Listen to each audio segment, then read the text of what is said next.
Halo rekan-rekan tani, jumpa lagi dengan saya Adi di channel Tunas Muda Tani. Nah, di kesempatan kali ini kita akan melakukan pemotongan tunas buah ya sedari awal. Jadi pemotongan ini bisa dilakukan pada umur 22 sampai 25 ya. Jangan sampai telat karena akan mempengaruhi posisi buah melon. Rekan-rekan tani, langsung saja ya ke pembahasan. Pemotongan tunas ini harus dari awal ya, karena mempengaruhi nanti posisi buah kita. Nah, untuk posisi ini tergantung di musimnya, dan pemula juga boleh membesarkan 5 ke atas itu boleh ya kalau untuk pemula. Kalau dirasa yakin rekan-rekan tani nanti bisa membesarkan buah itu di kisaran 7 sampai 9 ya. Kita langsung saja kita perlihatkan, coba kameramennya agak mendekat ya, di fokus di sini ya. Ini sudah umur 23 HST hari setelah tanam. Nah, coba lebih dekat lagi. Udah. Jadi ini sudah memasuki 23. Kita lakukan pemotongan tunas buah ya. Saya ulangi rekan-rekan tani. Rekan-rekan tani boleh membesarkan tunas 5 sampai 9 kalau musim penghujan ya, boleh. Karena mempengaruhi waktu panen. Nah, kalau kita membesarkan 5 sampai 9, berarti yang dibuang adalah tunas 1 sampai 4. Nih. 1 ini sudah saya potong. 2 3 ya. 3 4. Nah, keempat ini dipotong ya. Nah, yang ini juga 1 2 3 4 ya. Nah, rekan-rekan tani, kenapa kita melakukan pemotongan tunas ini? Karena supaya nanti tidak kebingungan waktu seleksi buah ya. Nanti kalau kita tidak melakukan pemotongan ini, pas masuk seleksi buah posisi yang bagus ada di bawah, yang atas itu kualitasnya jelek atau tidak lonjong sempurna ya. Nanti sedangkan buah yang bagus itu posisinya ada di bawah dan tidak bisa digantung. Supaya tidak terjadi hal seperti itu, rekan-rekan tani harus melakukan pemotongan sedari awal. Jadi seperti yang saya bilang tadi, dilakukan pada umur 22 sampai 25. Jangan sampai sudah muncul buah ya. Jangan sampai sudah muncul buah. Itu jadi harus secepatnya. Kalau sudah muncul buah sebesar lereng ya. Nah, itu akan mempengaruhi nanti kerapatan buahnya ke depannya. Nanti biasanya malah kualitas yang bagus itu ada di bawah posisi buahnya. Jadi usahakan sebelum umur yang saya bilang tadi, rekan-rekan tani sudah melakukan pemotongan tunas buah. Tergantung pilihan rekan-rekan tani mau dipelihara buah berapa. Kalau dipelihara 7 sampai 9, berarti yang dibuang tunas ini 1 sampai 6. Kalau kita pelihara 5 sampai 9, itu berarti yang kita buang 1 sampai 4. Supaya nanti seragam, berdekatan buahnya. Kiri juga berdekatan, kanan juga berdekatan. Sedari awal kita sudah melakukan pemotongan sebelum munculnya buah rekan-rekan tani. Nah, jadi itulah gunanya kita melakukan pemotongan tunas buah ini sedari awal. Supaya nanti menyeragamkan buahnya, yang muncul itu yang sesuai yang kita harapkan. Nanti munculnya tidak di bawah 5 ataupun yang nanti di atas 9. Jadi itu yang kita harapkan. Tapi kalau masih ada yang ketinggalan itu nggak apa-apa ya rekan-rekan tani. Wajar kalau cuma 1 atau 2 tanaman yang ketinggalan. Bang, kalau kita telat motong buahnya udah gede itu nggak bisa digantung, gimana itu Bang solusinya? Kalau telat motong ya, artinya memang sudah besar. Kalau di atasnya yang buahnya itu masih bagus, kita seleksi buah atas itu bisa menggantikan, artinya memang buahnya lonjong, itu bisa dibuang. Tetapi kalau tidak ada pilihan lagi, itu terpaksa dipelihara aja rekan-rekan tani. Karena nanti kalau kita buang, daripada nanti kita pelihara yang kualitasnya yang jelek di atas, itu lebih baik nggak apa-apa yang di bawah aja. Tapi dia nanti besarnya lebih cepat, tetapi nggak maksimal, artinya netnya bisa net lebih cepat ya. Tetapi nanti besaran buah dan bobot itu akan kurang kalau nggak bisa digantung. Nanti dia buahnya itu bisa gepeng ataupun tidak bulat sempurna ya, tidak lonjong, besarannya pun dia tidak akan lonjong, tidak akan, bobotnya pun akan kurang kalau tidak digantung. Kalau digantung, bentuk buahnya pun akan berbeda sama yang tidak bisa digantung ataupun nempel mulsa langsung, itu nanti bentuk buahnya akan berpengaruh rekan-rekan tani. Bang, kenapa pemotongan buah harus dilakukan sejak awal, dari awal ya? Dari umur 23 sampai 25 itu kenapa Bang? Ya, itu dilakukan di umur pada 22 sampai 25 ya. Kenapa? Karena kalau kita tidak melakukan pemotongan, nanti buahnya itu kemungkinan besar banyak yang posisinya di bawah rekan-rekan tani. Jadi sebelum kita lakukan seleksi buah, pemotongan tunas ini wajib dilakukan supaya buahnya itu seragam nantinya, sesuai berapa tunas yang kita pelihara. Kalau kita tidak melakukan pemotongan ini, pasti buah rekan-rekan tani itu posisinya berjauhan dan berbeda-beda.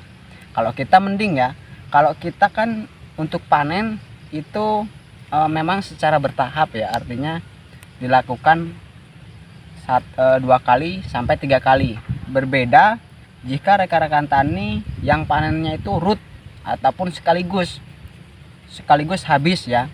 Di beberapa daerah itu ada yang berbeda. Jadi pemanenannya itu memang pasar itu menghendaki ataupun pembeli menghendaki itu panennya root ya semua. Root itu artinya panen, 1 kali panen itu habis. Nah, itu posisi buahnya itu harus berdekatan ataupun yang diambil itu besarannya yang sama ya. Nah, jadi kita lakukan pemotongan tunas ini supaya nanti buahnya itu seragam besarnya, supaya kalau panennya serempak itu bisa tidak berbeda-beda ya. Kalau kita sebenarnya nggak terlalu masalah ya, karena kita panennya itu tidak root ataupun tidak langsung, kita panennya nanti sama seperti di video sebelumnya, kita panennya bertahap. Bang, kan ini banyak pertanyaan di kolom komentar ya. Cara membesarkan buah itu gimana ya Bang? Cara membesarkan buah melon maksudnya ya. Ya. Kita membesarkan buah melon itu bukan dari munculnya buah ya, tetapi kita harus persiapkan dari awal. Artinya bisa kita lihat bersama rekan-rekan tani. Kalau tanamannya besar, tangkalnya besar, daunnya besar, buahnya juga akan mengikuti besarnya. Berbeda lagi kalau tanamannya kecil, daunnya kurang lebar, nanti juga besaran buah itu tidak akan besar. Nah, jadi kita harus persiapkan sedari awal. Jangan berbicara tentang pupuk dulu. Artinya tanamannya dulu kita yang persiapkan sedari awal, dari awal pemupukan sampai panen nantinya. Jadi tidak hanya bicara tentang pupuk saja untuk membesarkan buah melon. Kalau pupuk itu sudah ada di video kita sebelumnya ya. Silahkan kalau yang memang sudah memasuki masa buah ya. Tetapi selain pupuk, hal tersebut lah yang sangat penting rekan-rekan tani. Jadi kita persiapkan sedari awal supaya tanamannya itu memang gemuk normal ya, artinya tidak terlalu gemuk ya. Ya, gemuk normal seperti ini. Jadi besar buah pun akan besar nantinya. Kalau tanamannya kecil, ya kecil lagi buahnya. Nah, pasti rekan-rekan tani yang pernah menanam melon pasti ini sudah paham ya. Artinya besaran melon itu juga ditentukan dengan batang dan daun melon. Itu juga akan mempengaruhi. Yang kedua, melon itu harus sehat sampai panen daunnya. Kalau dia daunnya udah banyak terserang jamur, jangankan untuk membesarkan buah, untuk bertahan saja dia susah ya rekan-rekan tani. Nah, bisa terjadi gagal panen. Jadi tanaman itu selain harus kita besarkan, juga harus terjaga dari serangan hama ataupun penyakit. Apalagi jamur seperti jamur trotol ataupun embun tepung ya. Jadi harus dijaga, daunnya harus sehat. Nah, itu juga akan mempengaruhi kemanisan. Nanti untuk pupuk setelah itu barulah kita bicara tentang pupuk. Untuk pupuk untuk membesarkan buah melon. Jadi tahapan 1 dan 2 itu harus terpenuhi. Yang satu, yang saya bilang tadi, itu harus tanamannya dibesarkan dulu. Yang kedua, harus tanaman sehat, terhindar dari jamur ya, ataupun hama dan penyakitnya. Harus sehat sampai panen. Yang ketiga, baru kita bicara tentang pupuk. Pupuk apa saja yang digunakan, itu sudah ada. Di video berikutnya kita akan membahas ini rekan-rekan tani, fungi ataupun insek yang kita gunakan sedari awal di umur 7 HST sampai umur 30. Nah, nanti di umur 30 sampai panen. Untuk sekarang belum kita bahas ya, karena biar durasi tontonnya ini enggak terlalu panjang. Nanti kalau terlalu panjang kita upload juga kita cukup kerepotan ya. Jadi kita uploadnya secara bertahap saja ya. Terima kasih untuk rekan-rekan tani yang ada pertanyaan, itu termasuk masukan bagi kita juga ya, supaya apa yang kita bahas itu dari pertanyaan-pertanyaan rekan-rekan tani semua yang ada di kolom komentar, supaya kita bisa juga selain saya jawab di kolom komentar, saya juga akan bisa berbagi kepada rekan-rekan tani yang lain. Bisa saya bahas untuk video berikutnya pertanyaan rekan-rekan tani tersebut. Oh iya rekan-rekan tani, untuk ini ya, fungisida, kebetulan kita sudah ada link Shopee ya. Ini kameramen ini yang punya ya, yang untuk mengaturnya ini. Jadi supaya rekan-rekan tani yang nggak ada bahan aktifnya di lingkungan rekan-rekan tani, mungkin nggak ada, itu bisa pesan di link Shopee Tunas Muda Tani ya. Sudah ada, ini baru rekan-rekan tani, karena ini masukan dari rekan-rekan tani. Jadi alhamdulillah masukannya ini baru realisasi sekarang nih, maaf ini. Memang sebelumnya kan sudah lama ada rekan-rekan tani yang ingin membuka link Shopee ataupun memberikan saran ya. Jadi supaya bahan aktif yang enggak ada di rekan-rekan tani bisa beli di Shopee Tunas Muda Tani. Itu silahkan ya. Itu yang ngatur ini kameramennya ya.